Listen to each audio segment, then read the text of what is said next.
মাখা কাকুর আমরা মাখা খেয়ে সবাই লাফাতে লাগলো।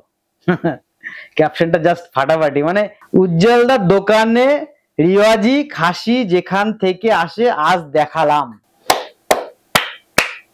তো নমস্কার বন্ধুরা, আমি আপনাদের প্রিয় বর্ষি ভাই।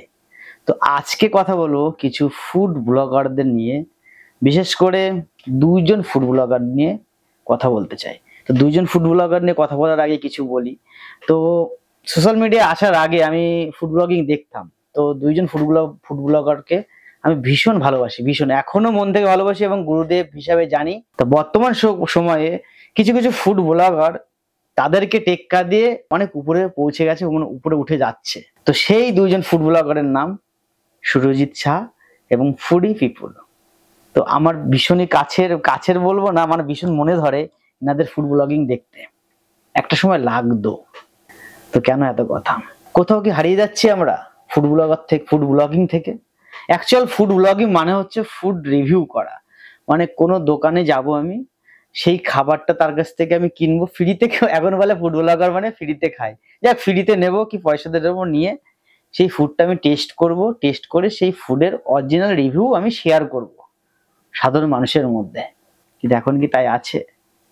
ভিউজের দৌড়ে, ভিউজের পাল্লায় কে আগে যাবে, কে এক নম্বরে যাবে ফুড ব্লগিং লাইনে, সেই দৌড়ে কোথাও কি পিছিয়ে যাচ্ছে এই দাদাদের মতন ফুড ব্লগাররা? এই যাদের আমরা গুরুদেব ভাবতাম, তারাও কি কিন্তু এই সমুদ্রে মিশে যাচ্ছে, সকল ফুড ব্লগের সমুদ্রে? আমার তো তাই মনে হলো। আবারও বলছি, হয়তো আমাকে এই ভিডিওটা দেখার পর অনেকে খিস্তি করবে, অনেকে যারা ফ্যান আছো, সুরজিৎ দাদার ফ্যান আছো, ফুডি পিপলের ফ্যান, তারা কিন্তু আমাকে খিস্তি করবে। কিন্তু রিয়ালিটি ভাই, রিয়ালিটি কিন্তু মানতে হবে। যাদের আমি গুরুদেব হিসেবে জানতাম, যাদের দেখে আমরা অনুপ্রাণিত হতাম যে ফুড ব্লগিং লাইনে নামার জন্য, তারাও কিন্তু সেই স্রোতে ভেসে যাচ্ছে এখন। তো তারই কিছু নমুনা তোমাদের সঙ্গে তুলে ধরবো। তো চলো একটা ফার্স্ট পোস্ট স্ক্রিনশট আমি দেবো, তোমাদের দেখে নিও। মাখা কাকুর আমরা মাখা খেয়ে সবাই লাফাতে লাগলো। ক্যাপশনটা জাস্ট ফাটাফাটি। মানে এরকম ক্যাপশন মানে আরো দেখাচ্ছে, তোমাদের দেখাই বলি।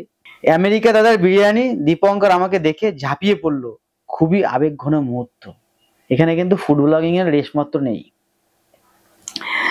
আমেরিকা দাদার গিন্নি পোস্ট অফিসে জব করে এসে বিরিয়ানি বিক্রি করে, ভালো কথা, ওয়েল। কিন্তু এটা কি ফুড ব্লগিং ভাই? তোমার তো বেশ তো ফুড ব্লগিং ছিল, আমরা তাই জানতাম, কিন্তু এটা কি ফুড ব্লগিং?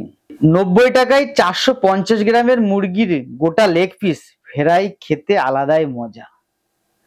তো 90 টাকায় 450 গ্রাম, এখন সম্ভবত চিকেন 220 টাকা কেজি।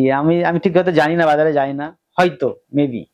90 টাকায় 450 গ্রামে কি করে ভাই লেগ পিস দেয়, এটা তাই মানতে পারি না। ক্যাপশনটা কি জাস্ট ভিউজের জন্য?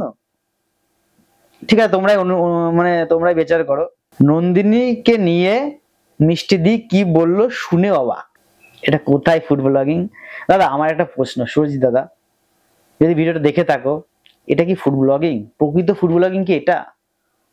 যেটা আমরা দেখতাম আপনার কাছ থেকে, প্রকৃত ফুড ব্লগিংটা আগে দেখতাম, একসময় পেতাম। কিন্তু এখন দাদা আপনিও কিন্তু সেই স্রোতে ভেসে যাচ্ছেন। হাবড়াতে আমেরিকান দাদার 100 কেজি চালের বিরিয়ানি প্রতিদিন হয়, বিরিয়ানির মশলার গোপন ইটিসি ইটিসি। 100 কেজি চালের বিরিয়ানিতে আনুমানিক 6 থেকে 650 জন লোক খেতে পারে। যাই না, আমার জানা নেই দাদার দোকানে কতজন আসে, খেতে আসে, যারা যায় তারা ভালো জানতে পারবে। কিন্তু আই থিঙ্ক 600-650 জন লোকের বিরিয়ানি, জাস্ট যেটা জানি না এটা বলবো না। কালিদি হোটেলে তড়কা রুটি খেয়ে জাস্ট সিটকে গেলাম। জাস্ট সিটকে গেলাম। মানে দাদা ক্যাপশন দেওয়া ধরন, ক্যাপশন দেওয়ার স্টাইল কিন্তু জাস্ট অসাধারণ। মিষ্টিদির হাতে রান্না উনার বরের কেমন লাগে? ভাবতে অবাক লাগে। মাস্টার বিগড়ে যাচ্ছে দিন দিন, ছাত্ররা কি করবে? আমরা দোষ দিই না, কিছু কিছু ফুড ব্লগারের দোষ দিই, কিন্তু তাদের দোষ নয়। এখানে দেখুন, মাস্টার মশাই কিন্তু বিগড়ানো শুরু করে দিয়েছে। মাস্টার মশাই যে পথে হাঁটবে, ছাত্ররাও কিন্তু সেই পথে হাঁটবে। ঠিক আছে, এরকম এবার দেখাবো তোমাদের আমাদের প্রিয় ফুডি পিপুল ভাইয়ের কিছু স্ক্রিনশট। তো ফুডি পিপুল ভাইকে আমি অনেক অনেক আগে থেকেই ফলো করি এবং তার অনেক অনেক খাবার রিভিউ দেখি। তার বিয়ের আগে থেকেই কিন্তু অনেক অনেক খাবার রিভিউ এবং তার যে ভিডিও ফুটেজ, মানে ভিডিও টেক শট, যেগুলো জাস্ট অসাধারণ, মাখন পুরো। কিন্তু এখন স্টিল না, এখন আমাদের দেখাই কিছু স্ক্রিনশট। দেখো, আমেরিকান দাদা মধ্যম গ্রামের উজ্জ্বলদার নামে এ কি বললো। যদি ওয়েস্ট বেঙ্গলের ফেমাস কিছু ফুটবলার থাকে, তারা এদের মধ্যে যায়, 1, 2, 10-এর মধ্যে যায়। তাদের ক্যাপশনটা দেখো, ফুড ব্লগারদের নিয়ে এসব কি বললো আমেরিকান দাদা। That's call food blogger. মানে আমি হয়তো ফুড ব্লগিং করি না, চেষ্টা করব করার, কিন্তু আমিও কি এরকম করবো তাই ভাবছি। মানে কন্ট্রোভার্সি তৈরি করার চেষ্টা করব, তাহলে কি ফুড ব্লগিং এ ভিউজ আসবে, টাকা ইনকাম হবে। এটাই কি ফুড ব্লগিং? এটাই কি বাস্তবতা?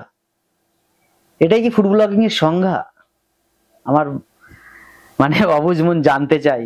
দাদা যদি আমার ভিডিও দেখে থাকো, ফুড পিপুল দাদা, তাহলে কিন্তু অ্যান্সারটা দেবে। আমেরিকান দাদার দোকানে মানুষ এত কেন যায়, দাদা সব বললো। জাস্ট ফুড ব্লগিং এটা। এই ভিডিওটার মধ্যে ফুড ব্লগিং এর কোনো নামগন্ধ নেই কিন্তু। আমেরিকান দাদার দোকানে শত শত মানুষের ভিড়। ভারত সেরা লখনৌ বিরিয়ানির মালিক ফুড ব্লগারদের নিয়ে কি বলল। আমি জাস্ট পরপর কিছু কিছু স্ক্রিনশট যেটা আমার মনে হয়েছে নিয়েছি। খিদিরপুরের খাসির আসল রহস্য ফাঁস হলো। খিদিরপুরের খাসির আসল রহস্য ফাঁস হলো। এই ভিডিওটার মধ্যে আপনি কিন্তু খিদিরপুরের কোনো খাসির চিহ্ন দেখতে পারবেন না, মানে সেই বিরিয়ানির দোকানের মালিকটাকে দেখতে পাবেন। তাহলে এখানে কি ভাই, উনি কি খিদিরপুরের খাসি? জানতে চাই আমার মন। প্লিজ কমেন্ট জানিও দাদা।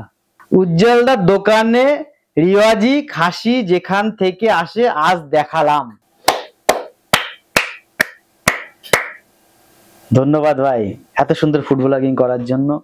মানে আগে ছিল ফুড ব্লগিং, এখন কিন্তু ফুড ব্লগিং নেই। এখন কোথাও যেন একটা মনে হচ্ছে যে আমরা তেল মাখাতে বসেছি, আর কিছু বলতে পারলাম না। তেল মাখাতে বসেছি কোথাও যেন একটা মনে হচ্ছে। মানে হয় না, আমার বাড়িতে না দিকে যাচ্ছি না, মধ্যম গ্রামের উজ্জ্বলদা গেল আমেরিকার দাদার বাড়িতে। ভালো কথা, তুমি আলাদা ব্লগিং চ্যানেল খোলো, খুলে সেখানে ছাড়ো। ফুডি পিপুল লেখা, সেখানে আপনি ব্লগ ছাড়ছেন। মধ্যম গ্রামের উজ্জ্বলদা গেল আমেরিকার দাদার বাড়ি। তো এই ছিল এখনকার ফুড ব্লগিং। এখনকার ফুড ব্লগিং এর সঙ্গে তারাও কিন্তু গুলিয়ে যাচ্ছে যারা স্ট্যান্ডার্ড ফুড ব্লগার ছিল। এটাই হচ্ছে আমার একটু বার্তা দেওয়া। মাস্টাররা যদি বিগড়ে যায়, ছাত্ররা কিন্তু বিগড়ে যাবে। আর যারা কমেন্ট করতে আসো, তারা কিন্তু লক্ষ্য করো, ঠিক আছে? কিছু কিছু নতুন নতুন আপকামিং ফুড ব্লগার তারা কিন্তু এই ধরনের লাইনটা, এই ধরনের পেশা বেছে নিয়েছে, কন্ট্রোভার্সি করার চেষ্টা করছে। এখানে যাচ্ছে, ওখানে যাচ্ছে, এ কি বলছে, তমুক আপনার নামে কি বলেছে, তমুক বিরিয়ানি খারাপ, অমুক বিরিয়ানি খারাপ, এইসব শুরু করেছে। কেন শুরু করেছে? মাস্টার মশাই যাদের আমরা মানে গুরুদেবের আসনে বসিয়েছিলাম, তারা কিন্তু এখন স্রোতে ভেসে যাচ্ছে। তো নমস্কার বন্ধুরা, এটাই ছিল আমার মানে নিজস্ব মতামত। যদি ভালো লাগে ভিডিওটা একটা লাইক করে দেবেন, একটা সুন্দর মতামত কিন্তু আপনি জানাবেন। আমি যদি কোথাও ভুল করে থাকি অবশ্যই ক্ষমার দৃষ্টিতে দেখবেন, বিশেষ করে আমাদের শ্রদ্ধেয় সুরজিৎ দাদা এবং ভাই ফুডি পিপল।